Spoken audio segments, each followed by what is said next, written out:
granniopteryx, granniopteryx. She knows the truth, she's linking every link.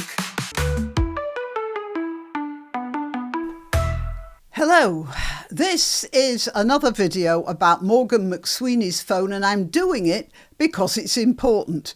Mr. McSweeney said that his phone had been snatched by a mobile phone thief on a bike, and on that phone we can assume there were messages to do with Peter Mandelson's disastrous appointment as ambassador to the United States, because it was his official government phone that was stolen.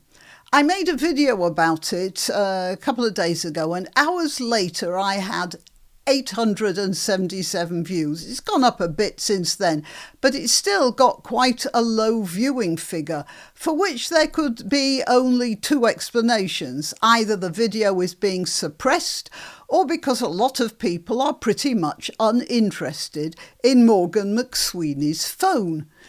So across my other channels, the difference isn't quite so pronounced as it is on YouTube, but it isn't as spectacular as it should be either.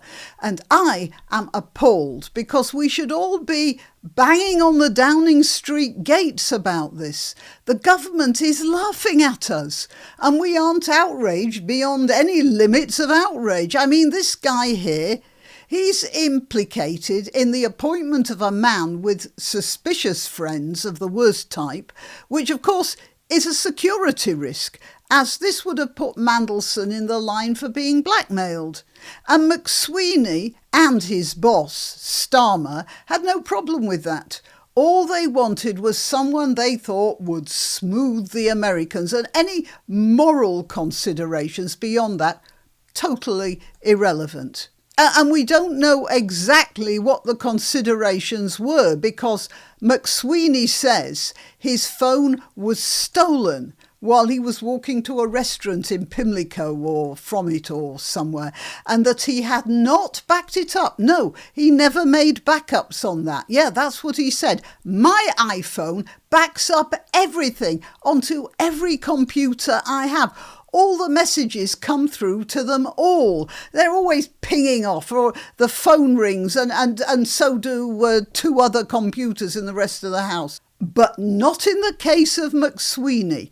And when the suggestion was made that possibly the phone was, well, as stolen as the front door of number 10, Keir Starmer, with a perfectly straight face, said that the very idea was ridiculously far-fetched.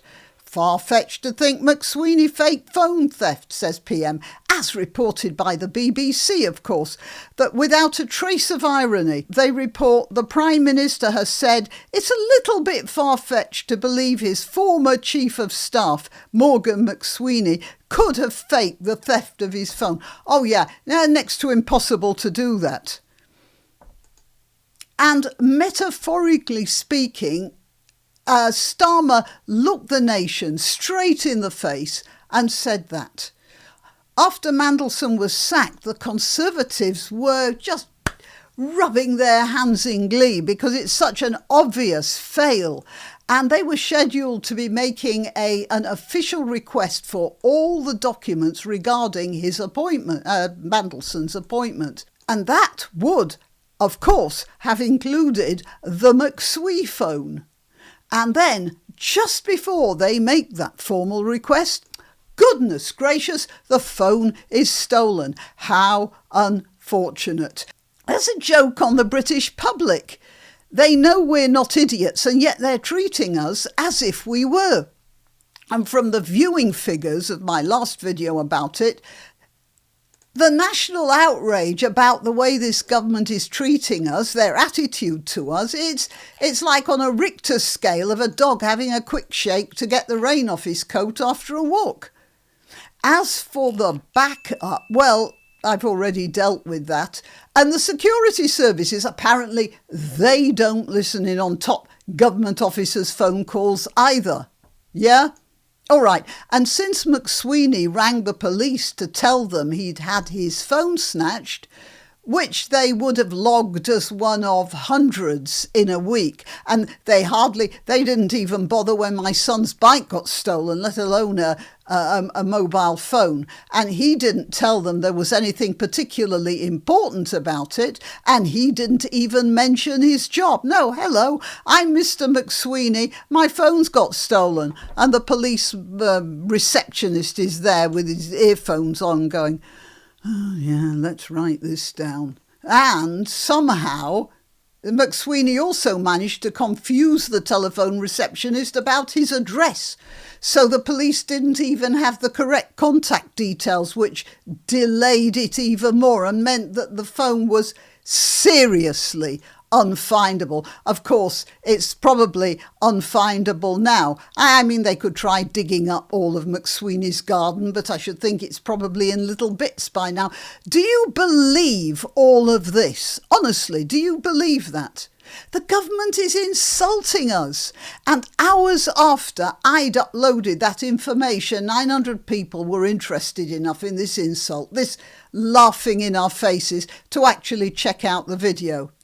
Can it be that people are so used to their government treating us all like doggy do that it's not getting a reaction anymore? Just like if I were to keep on scratching the same place on my wrist, then finally the nerves would go dead. Can it be we're so inured to insult that we'd just rather have a cup of tea and watch a video about cats? No, I'm not blaming people, by the way, because, well, what are we going to do? I mean, what can we do? Starmer can gaslight us all he wants. What are we going to do about it? None of his loyal and economically tied backbenchers are going to do anything, are they? The longer they hang on to this government, the longer they draw their salaries, because come the next general election, there are going to be a lot of ex-MPs out on the pavement with tin cups and crudely written cardboard notices about being hungry and workless. And the BBC or ITV, how much airtime are they devoting to all of this? Well, yeah, to be fair, I don't watch them, but I haven't seen all that much seeping into their schedules. And just look at this article here, sort of deliberately neutral. They should be howling with outrage. But of course, if they get on the bad side of our dear leader, they don't get the interviews, do they? All right, well, yeah, I just had to say something about this. Till next time. You can help my channel by subscribing and clicking the notification bell. That's quite important. And by sharing if you're so inclined. Links to my other channels and to donation methods are in the description. But the best way you can help is simply by clicking like and notify. Thank you.